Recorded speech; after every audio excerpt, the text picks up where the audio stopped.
Welcome to our discussion on sleep environment. We're talking about how to create an amazing sleep sanctuary. What changes can you make to your bedroom so that you have high performance sleep? This is the third part in our series all about how to have amazing high performance sleep by biohacking your environment, your habits, your behaviors, your routines. We're creating amazing sleep. So I'm partnering up with Nature Remedies to do this series all about having amazing sleep. If we haven't met before, my name is Tanessa Shears. I'm so excited to have you on this journey with me. So let's jump in.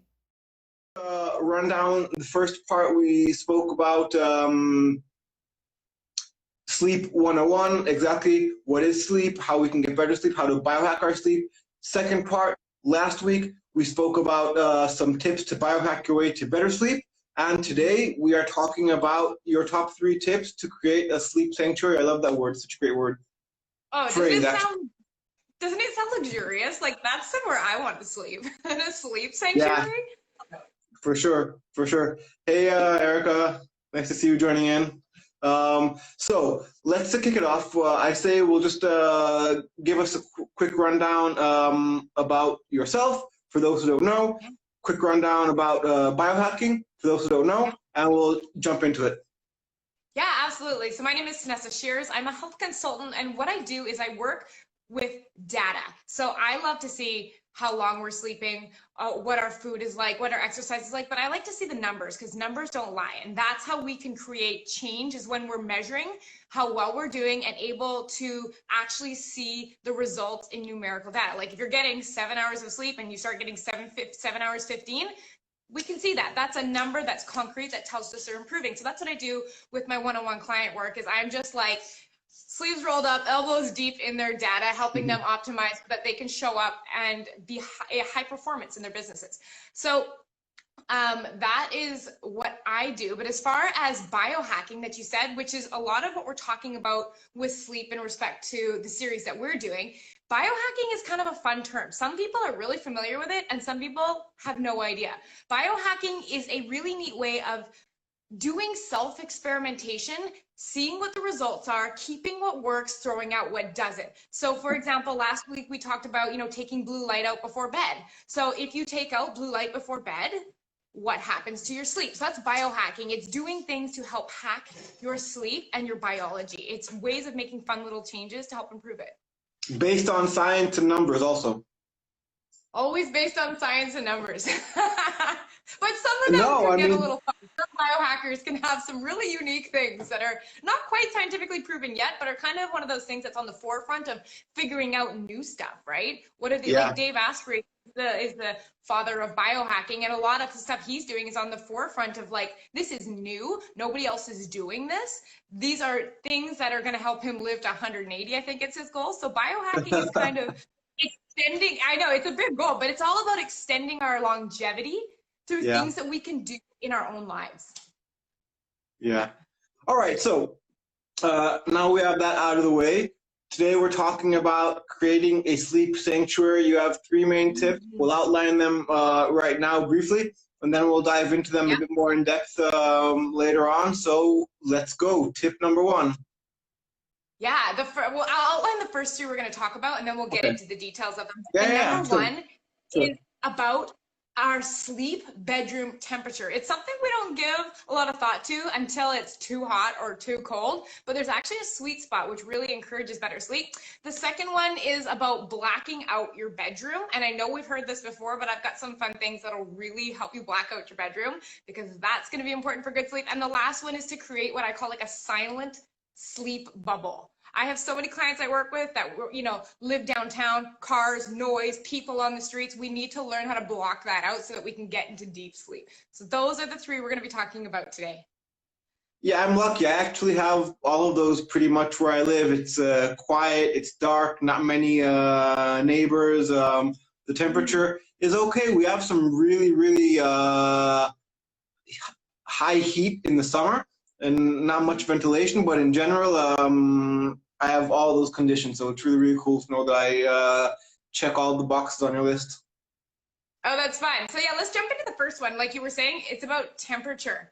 So the neat thing that I never knew before about temperature is it's not just about sleep comfort. but your body actually has to go through a mild temperature drop in order to release melatonin. So melatonin is that hormone that signals like, hey, sleep's about to start, let's go. We often attribute that to like melatonin supplements, or when light enters our eyes, it turns off melatonin. We're used to that, but many people don't know that temperature can affect your melatonin production. So I thought that was super neat. So the body actually has to go. Oh, totally, right? And the body has to go through a 1 degree Celsius or 2 to 3 degrees Fahrenheit drop in temperature in order to signal the body, hey, let's release melatonin, let's get going. So that internal is why temperature. Yeah, 1 second. Internal temperature, not external temperature. A drop in internal temperature. Yeah, exactly. So our body's temperature. And so the way we can do that, there's a lot of ways, but in terms of hacking your sleep environment, there is an optimal temperature to keep your bedroom at. So it can either be kept at around 18 degrees Celsius or 65 degrees Fahrenheit. Go metric system. Right? Well, that's from we're in Canada, that's what we use here. But that's right about that range. And I mean, everyone is different. This is where biohacking comes into play, because you might sleep at a warmer temperature than I do, or vice versa. So it's starting with that baseline and adjusting, right? And figuring it out, where is that sweet spot that we can have best sleep. Back to talking about our sleep environment. If your environment, your bedroom is too warm or too cold, that's going to manifest as wake ups during the night. So if you track your sleep at all on any kind of sleep tracker, you're going to see spikes where it's like, wake up, wake up, wake up. And that's usually to do with temperature. Like, how many of us have thrown a leg out of the sheets to try to cool down in the middle of the night because we've got too warm, right? Yeah. So, I mean, there's lots of ways to control your sleep environment, temperature. And I mean, the obvious one is your thermostat. And that works a little better in the winter, you know, when it's below that threshold and you can just turn it up. But there's air conditioning you can use, there's fans that you can use, there's a lot of things you can do. There's even really high-tech technology. I'm not too sure about the science of them, but they're called chili pads, which can change the temperature on either side of the mattress. So there's something you put on your bed, and because sometimes our partners sleep at different temperatures than we do, right? So ever since having my baby, I'm like a furnace at night. And my husband, he's really cold. He sleeps under a fleece blanket despite it being like 30 degrees out right now. So that would work well for someone like us. But keeping your room at optimal temperature. Yeah, I'm also like that. I just I head into bed and I just get I produce so much heat. It's crazy, you know? Really. Yeah, absolutely. And so often if you're producing too much heat at night, that's going to produce wake ups. So we wake up during the night quite frequently, especially whenever our sleep cycles end, and most of the time we're unaware of it. But if you find yourself being aware of your wake ups, it might be something like, hey, maybe I need to invest in a fan to have by my bed, or I need to get a portable AC or something like that to help us bring our temperature down. So we're looking for that sweet spot in our bedroom of 18 degrees Celsius or 65 degrees Fahrenheit. And if you really want to nerd out, 65% humidity is shown to be the best too. I guess need a humidifier for that if you live in a dry area, right? I mean, how do you even? Yeah. I mean, I have nothing to say to that. Sounds like it makes a lot of sense. Well, the interesting thing is, as soon as you put a fan on at night, it dries out the air. So it kind of sometimes helps combat the dryness that comes from adding a fan in, right? Yeah. It all makes sense. Whatever you say, it all makes complete sense. Sorry,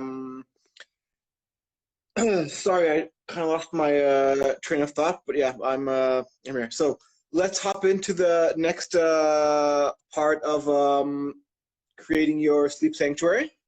Yeah, so this is about completely blacking out everything. Now, funny story, when we were looking for apartments a couple of years ago, we walked into this one apartment and the paint on the walls was funny and I couldn't figure out what it was. This is when we were looking to buy a rental unit, and we were looking, and it turns out that it had been a flight attendant that had lived there, and she had painted everything black: ceiling, walls, cupboards, everything. Wow, It's crazy. black it out. Because I guess with her schedule being flip-flopped all over the place, sometimes morning, night, she knew that creating that pitch black sanctuary was going to be important. Now, I'm not suggesting we go and paint our cupboards and our floor and everything black, but that's exactly the idea behind it, is that you need that darkness to sleep. So one of the things I like to do is, I call it the darkness test. when you are sleeping or at the beginning of your night or when you wake up, you should be able to hold your hand in front of your face and not be able to see it. Because our skin, our eyes, they have photoreceptors. They pick up light. And if you remember from last week, we talked about a part of the brain. STN. That's it, the suprachiasmatic nucleus. And it picks up light. And when light comes in, it goes, uh-oh, it's daytime. We got to stop this whole sleep thing, cut off melatonin production. But we don't want that. We want to stay asleep. So we need to block out everything during the hours we want quality sleep. So I got a question for you with regard to this. There's lots of tips and techniques. Me personally, I use a blindfold for my eyes to black everything out, and I find that when I'm not with the blindfold, it's much harder for me to get to sleep. I guess I've been conditioned after years of using it to just put it on, and then my body knows, oh, you're wearing the blindfold, time to go to sleep, and I just go to sleep. But is that good in your opinion to create blackout, or is it better to have a complete black surrounding in terms of windows, curtains, everything? Well, there's, like we said last week, there's always good, better, best. So what you're doing absolutely is great, but there has been some research that has shown that our skin actually has photoreceptors in it and can pick up light.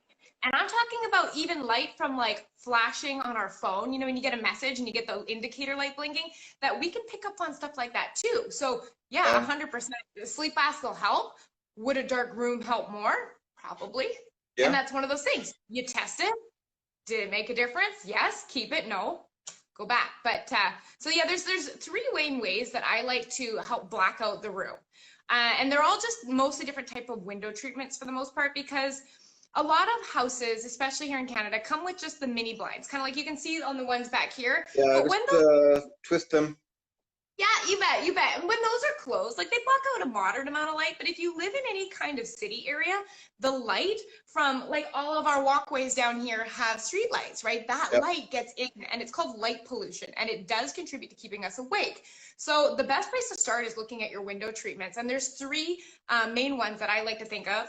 We all know about the roller blinds, right? They just pull down from the top. That's what we have in our master bedroom. We have roller blinds. Just boom, darkness. Yeah, and I gotta tell you, after I've done a lot of research on roller blinds, the cheapest place to find them is IKEA, hands down. And I feel like there's an IKEA almost everywhere. But yeah, I'm sure there is. Yeah, and then so the second option you can do is you can look at blackout curtains, right? But here's the thing. Like in hotels. Sorry? Like in hotels, a lot of hotels have blackout curtains. Right? But the one thing I want to mention is when you go to buy your blackout curtains, something super important to do, and we learned this by mistake. When you go into the store, and this is why I recommend actually getting them in store versus buying them online, their version of blackout and my version of blackout are very different. We put them up in my baby's bedroom, and I was like, for real, how are these blackouts? So what I actually found the best thing is when you are in the store, take the flashlight on your phone, hold it up behind the curtain. Can you see your light? If you can see the light from your flashlight, you're gonna see the sun when it comes up in the morning. You're gonna see your neighbor's porch light, and that's gonna disrupt your sleep. So we found we had to return a pair, and then we were the weirdos in the store, like looking through the curtains. But we that's found a great tip. Yeah, and then they also sell really neat things called curtain liners. I didn't know this. One of my clients just last week came and told me, she's like, hey, I already had curtains and I didn't want to buy a whole new set. So you can actually buy blackout liners that you just put right behind your existing curtain, and it blacked out everything. That is pretty cool. I didn't know about that either. Right? I thought that was neat too. But then I find that that's like a step. Remember we said good, better, best? Yeah. I call those kind of blinds better, but there's something that makes it best, because if you've ever had blackout curtains or blinds, there's a gap in the middle of the curtains, there's a gap along the wall, the roller blind. Yeah. So we actually invested in double-sided Velcro. So right along our window frame, we put, I'm serious. When we're talking about hacking a sleep sanctuary, I want black in my bedroom. So we actually put little strips of Velcro along the wall and the back of the blinds. So when we pull our roller blind down, it literally goes Velcro, Velcro, top and bottom. Same with our baby's room. We just brought the curtains together, Velcroed the sides. Makes such a difference. And it was such a cheap thing. It's like $10 to buy a roll of Velcro double-sided on Amazon. So Yeah, you know you're a serious sleep biohacker when you Velcro your curtains to the wall, huh? yeah, well, you know what? After having a baby and losing sleep for like 6, 8 weeks, I will never take amazing sleep for granted again. I That's protect funny. it fiercely. Yeah. Yeah. So that's those are my best tips in terms of blacking out your bedroom. And of course, you also want to look around your room and look for little indicator lights because I find that's something my clients often miss. They get the blinds, check, liners check, Velcro Yeah. check, but then they leave their phone charging. And when it's charged, the light goes green and it's bright in the middle of the night. So looking for things like that, turning our devices off, putting them in drawers, that kind of stuff. All these little Yeah. extra. Or just even putting them face down, also helps Yeah. sometimes. Yeah, absolutely. Okay, Every so little bit counts. so those are two. Tip number 3 on creating your sleep sanctuary is quiet, making a quiet zone. Yeah. So, I mean, ideally, we'd love to have a quiet sleep bubble, but I bet most people couldn't make a quiet sleep environment by choice. I mean, if you have kids that stay up later, like teenage kids, or if you have a partner that goes to bed later than you, or if you have pets that like to scratch your door, or if you're like me and you have a husband that snores, a lot of Or that is out of our control. what about the voices in your head, huh? How to turn those off? Those are a whole different story on how to quiet those. We could do a whole other episode on that. But as far as looking at the external circumstances that we can't control, meaning things like our partner snoring, our pets at the door, our kids are up, somebody stays up later than us. If we can't artificially create a quiet sleep environment just by, if we live by ourselves, there are steps you can take to help minimize that. Yeah, and the first and the easiest one is invest in a set of earplugs. And I'm talking about the little guys that roll up, they go in your ears. Foam. Small foam ones, perfect. Yeah, they're like 50 cents. They are one of the best. I've got a bunch of them in my nightside table. They go in and they at least let me fall asleep. Yes, they do fall out during my sleep. One side usually always does. But the fact is, I don't have trouble getting to sleep because of the noise, right? So that would be definitely my first tip is just get a basic set of earplugs. What I find cool about earplugs also, especially those foam ones, is that for me at least, they help me hear and feel my breathing. And it's very soothing and very regulating. When I do fall asleep, I can actually feel and hear the inhalation, exhalation. I don't know if it's for everybody, but for me, that's really cool. Yeah, it's kind of like that going inward, right? It'll help calm the voices you said that are keeping me up at night. But yeah, so that's one. The other one I happened to find on happenstance. So like I said, baby's 6 months old right now. When she was still sleeping in our room, we had a sound machine for her. A nice, quiet, white noise? White noise. It was a fan, a sound machine. And we started using it to obviously help us sleep through her noise and her sleep through our noise. And then when we moved her to her own bedroom, I was like, oh my gosh, I'm being woken up by everything. I remember this. The cars driving by outside, that guy that wants to ride a motorcycle by my house with his very loud muffler in the middle of the night, or my husband snoring. So we actually went out and invested in the same sound machine that we had for our baby. And it is amazing because, like I said, my husband snores. That's not something that I can change.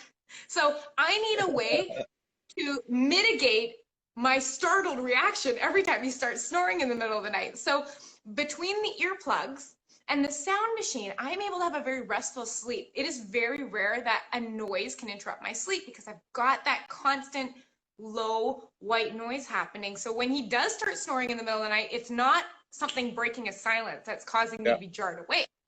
It's been so helpful. I think also that you can download apps on your phone that create white noise. I'm not sure of their quality, if they're like a machine, but I know people who suffer from tinnitus, for example, use that to help drown out the ringing in their ears. Oh, that's fascinating. Yeah, we used just a song on repeat on Spotify for a while, but I find with the things on the app, sometimes if the internet cuts out or something happens with the phone, then it does change it. I really like only the sound machine because it's portable and battery based. So even if something like the power went out, it's handy. But yeah, I bet there would be apps that would do the same thing. So it would be super handy. I know there are. I know them. I know people who use them just for like white background noise when they go to sleep. Yeah. Yeah. Do you know any of them off the top of your head? No. Because I'm sure some. No. Well, I'm sure. Yeah, Good. if any of you guys are watching and you know the name of one of these apps, you can write in the comments and we'll check it out. Yeah, absolutely. So creating that quiet sleep bubble. And the last tip I have is if you are someone who lives with a partner that snores or comes to bed later, the best trick is to fall asleep first, especially if you're with Yes. someone. I don't know if anyone's ever shared a bed with a snorer and they start snoring. Good luck getting to sleep if they've already fallen asleep. So I always have a trick. I have a fiction book at the side of my bed. I'm the one that dictates when the lights go out because I'm always tired first. So when the lights go out and I'm about to drop the book, I quickly close it, lights out, I'm asleep. That way I can have my earplugs in, sound machine on. I'm fast asleep before he even starts snoring, and I have a wonderful sleep all the way to morning. Yeah, that's more like a common sense biohack than an actual biohack. But you know, it's like the oldest trick in the book. Go to sleep first, and then you have good sleep. Yeah, absolutely. So I mean, between a temperature in your room that keeps you nice and cool, you sleep through the night, to making sure it's pitch black so that you don't signal your body to stop the melatonin release, and to making it, whether you can make it quiet because you live on your own or what I call artificially quiet, it's that bubble you create so that you're not disturbed by outside noises. If you start implementing those three, those are the three I found most effective in terms of letting us sleep through the night and how to create a quiet, dark sleep sanctuary that promotes those luxurious sleeps that we like so much. Yeah, it's good. So I want to talk about some other things as well, but we're running short on time. Maybe we can do a fourth talk because I want to talk about actual devices like sleep trackers, kinds of pillows, kinds of mattresses, those kinds of things. I think it's really important as well to promote good sleep. Maybe we can do another talk next week or the week after on those subjects specifically. What do you think? That would be fun, because I think mattresses and pillows are a whole fun topic in itself. And I think so many of us forget about that our pillows need to be washed and cleaned and stuff like that until we get reminded, oh yeah, this is actually important. We spend a third of our life on these things. For sure. And also, I don't know if we spoke about this when we first got in touch, but I still would like to hear your thoughts on the whole Uberman sleep cycle. If you've thought about that a bit, I'm really curious what a professional like you would have to say about that after researching and reading about it. What do you think, like maybe next week or the week after? Yeah, well, why don't we package all the things that we haven't covered yet we'll package them all up into that session 4. We'll call it like the bits and pieces of good sleep or something like that. Here. So there's a white noise app that can be found on the Play Store with many choices and time settings. It's free download. Do you see the comments that were written over here in the chat? I do. That's awesome. Thanks for suggesting that. That's yeah. I'm sure there's a whole bunch of them too, but definitely. So before we wrap it up, I know you have some really cool stuff on your site, like a kit and tips and stuff for people to download. You want to tell us about that really quick? Yeah, well, I love biohacking my sleep, and a lot of that comes with, devices and stuff like that, some of the stuff we talked about today, like my favorite white noise machine and stuff like that. So on my website, the easiest way to get to it, there's either actually a link in my bio and my profile on Instagram, or just TanessaShears.com. There's a tab that's called resources, and it'll take you to what I call my sleep biohacking toolkit. And it's basically a collection of all of my favorite things, from the brand of blue light blockers that I use, to the white noise machine, to even to the double-sided Velcro that I got to make sure my room's blacked out. Like everything I've used in my home is in that little toolkit. So if you just go to TanessaShears.com, the resources tab is full of things that'll help you biohack your sleep. And they're things that I've used, I love, and things that are in my home today. Does it include those really cool red glasses? It does. It does include them. Everything I use. I'm going to get a pair. I'm going to get a pair. I love them so much. I mean, they were so awesome. I need to have one of those pairs of glasses for sure. Oh, they're so much fun. All right, cool. So Tanessa, thanks again. We'll be in touch with Yeah. maybe another talk next week or the week after to wrap things up, odds and ends. That'd be really cool. And if anybody has any questions that we didn't answer, or you have questions now, feel free to ask. If not, you can send us a DM or Tanessa, and we'll address the topic in our final call, whenever that is, a week or two. Yeah, sounds good. Yeah. Well, thanks for having me on. I'm looking Thank you, forward to our Vanessa. odds and ends conversation. Yeah, me too. I also am. I have lots of questions I've been thinking of the past few weeks. I didn't get a chance to bring up when we not questions, topics, I would say, when we spoke. So it'll be cool. Obviously, we'll set a time and date properly, and we'll let you guys know when it happens. Yeah, and I guess that's it. So thank you very much. Have an awesome day. I'm gonna go eat some food. I haven't eaten for a while, so it's time. And thanks everyone for tuning in. Bye for now. Bye.